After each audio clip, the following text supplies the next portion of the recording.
John, welcome back to the UK. Great to have you here with us again. So I'm sure everybody out there knows, but in case people don't, National Geographic is an American monthly magazine published by National Geographic Partners.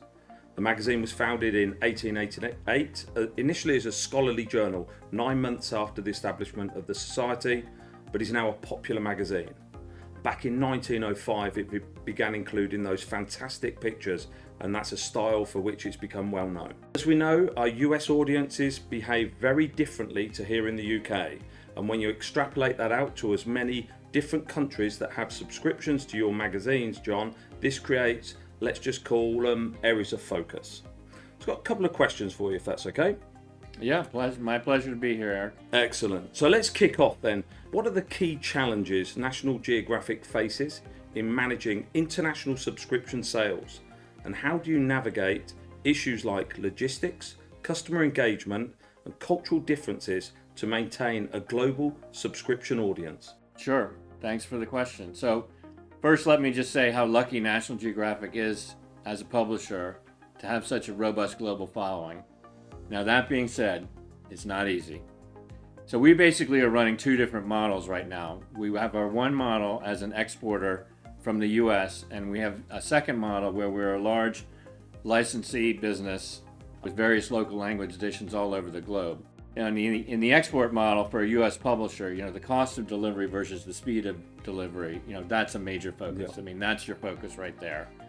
Logistics of air versus sea freight have a huge differentiating factor on your profit and loss statement. Mm-hmm. Whether you rely on the local postal system or other means of delivery, whether your audience is a large base of English language readers, or in some markets, our audience are for the magazine and our website are for educators and other parents and caregivers who are trying to teach the English language to other people.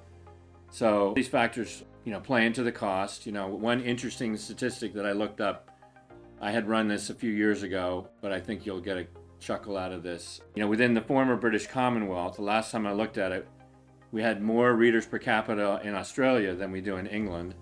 We have more per capita readers in Ireland than we do in England. But our readership in England is very healthy.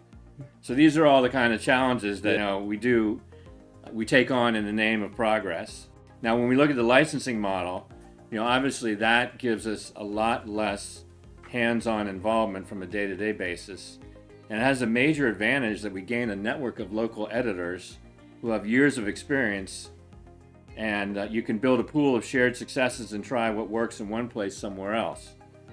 So the model gives you broader exposure to all sorts of challenges and you see solutions in some of these other markets that you never would have thought of in your home territory. Mm-hmm. So you just have a much broader range of all the complexities and all the challenges, and it gives you the ability to try to come up with some bespoke solutions that you might not have heard of or you might not have tried previously. And that network of editors creates a great feedback loop for our US team and sort of improves our global voice because we're getting so many more inputs than we would just in our one market. Sounds great. And to substitute learning English via National Geographic magazine, what a great tool to use. That's a great answer, John. Thank you very much. Move on to a second question, if that's okay. So what are the key differences in selling magazine subscriptions in the US compared to the rest of the world? And how do factors like market dynamics, consumer behavior, and distribution strategies influence your approach to these regions? Sure. These are all, the number one thing, country-specific consumer behavior. That's the key. Whether the territory is more retail-focused or home delivery-focused, how people are accustomed to paying for things. We have something here called direct debit that we really don't have in the U.S. What are the sensitivities toward data collection and sharing? Deliverability can be a major challenge. And the other thing that we are constantly battling in sort of the legacy model is there's an expectation of immediacy with content delivery, and that's only getting more ingrained as an expectation and becoming the norm instead of the outlier. So for example, most of our complaints in the British Isles are about delivery, whereas most of our complaints in the US are about canceling automatic renewal, but yet not canceling the underlying subscription. Mm-hmm. So we have very different customer expectations based on geographic region, Yeah. and obviously we're, like I said in the previous answer, constantly solving for all these different Nuances, idiosyncrasies. And they never stay the same, right? Things are always moving, new payment methods. You mentioned direct debit with things like digital wallet. People are expecting to pay Apple Pay and PayPal recurring and so on. I'm sure there'll be more coming out. And also the different payment methods that they have in Europe, like SEPA, for example. So it's never, once you've got ahead of the curve, it's never about staying still. Excellent. So yeah, very difficult to stay on top as a truly global brand. So how do you envisage National Geographic magazine subscriptions evolving over the next, say, 5 years? And what innovations or strategies do you foresee driving growth and engagement in an increasingly digital world? Sure. In general, our future is deeper engagement with a devoted reader versus a shotgun approach with less engaged readers.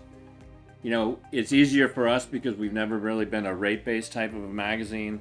So we have some flexibility there because we grew up on a membership-based model and not an advertising model. So we have a little more of a mindset toward consumer revenue versus advertising revenue. At the end of the day, we're looking to build a recurring revenue subscription business. One thing that we've done very recently is a heavy investment in social media, and some of our fan bases rival those of top celebrities. We see content delivery through social as a great continued area for us to sample with our audience. The other thing is we have a lot of touch points with readers and consumers of our content. We want all our forms of content delivery to be successful. So that's our channel, our magazines, both owned and licensed, our ancillary products like special issues. We're always trying to build the brand together and in an integrated and well thought out manner. We have the luxury at National Geographic of generating enjoyment for our audiences in many different ways. Creativity and collaboration are some of the values that Walt Disney Company employees use to guide their strategic thinking. So we're always trying to find new ways to do things. Yeah, as you'll need to, as I said before, you just can't stand still. You've got to adapt to your surroundings, the markets and consumer behaviour. Final question for me, John. So what do you see as the biggest threats to magazine subscriptions in the short, medium and long term? You mentioned, distribution and so on earlier on. And how are you preparing to address these challenges to ensure sustainable growth? Yeah, one that is becoming more popular as a bad word these days is regulation. For example, if there was one standard within the European Union for automatic renewals, we'd be investing more heavily there.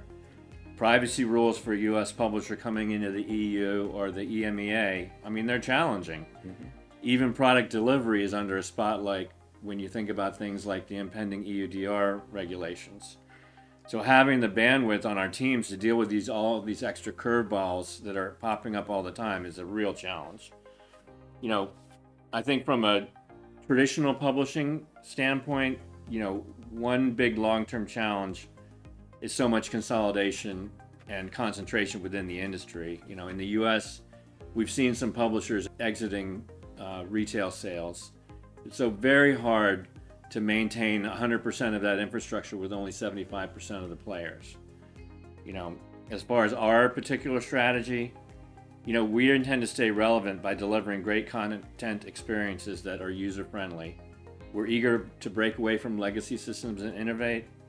We're exploring many ways to enhance our offerings, whether it's audio companions, games, or more interactive features. For example, in the US, we launched a bundled subscription that was a print subscription, a paywall access to our website, and a subscription to Disney Plus.